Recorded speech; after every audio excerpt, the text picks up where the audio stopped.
hip hop and rap. Yeah. Started in America, no debate about that. Yeah. Worldwide, probably one of the most pop-friendly genres at the moment, right? Yep. Country music did not go anywhere. It went down to Mexico for a little bit. It has pockets around the world, but it's not even close to as popular as, rap, hip-hop music. Mm-hmm. It's like so uniquely American. And I lived in places that were rural and city places. And so I do have a love for all music, but country music as well. It's just so interesting to me that never translated. Like, have you heard could you name me a country song?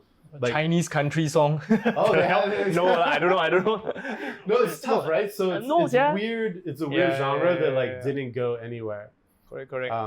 I think it's like very too unique already to maybe the geography, Well, think hip hop came from like inner cities, right? Yeah. Kind of unique, and then it went out to the suburbs and the rural were like, all right, I don't live that life, but there's something like compelling.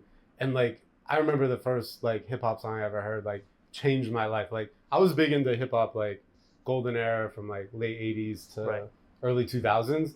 Like hearing that first, like it was a LL Cool J song, changed everything for me. Damn. And I was like, what is this? And then I had an older brother and he had friends that were from New York City and they'd bring these Funkmaster Flex and Red Alert tapes up.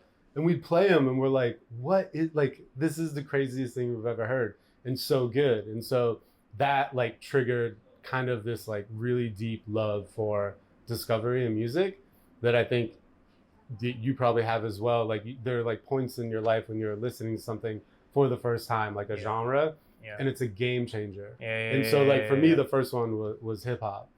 Did it happen during that New York, New Jersey era where you moved there? No. So I was so young. After New Jersey, but in New York. So I guess kind of, but I was a kid. I was like 10 years old. And so it was these mixtapes. But that's the source of all hip hop, Yeah. Literally the mixtapes. Yeah. I had a record player already.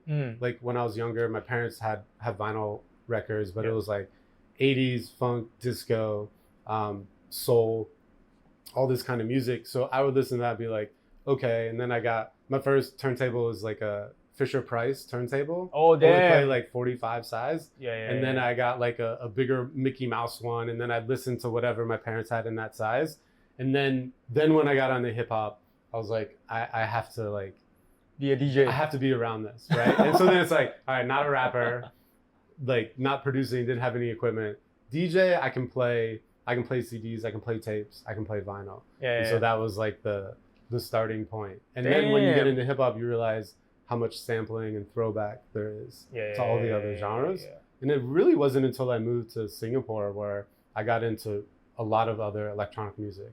Because to me, the States at least were more clicked up in like genres. So you obviously had like techno and house going on, but like hip hop was its own world. You didn't have too much crossover. Correct. I think the techno and house is more European kind of. It's like their national anthem. Well, house. Yeah. I believe started in the US. I mean, Chicago. they want to like say Detroit. Chicago, Detroit. Yeah.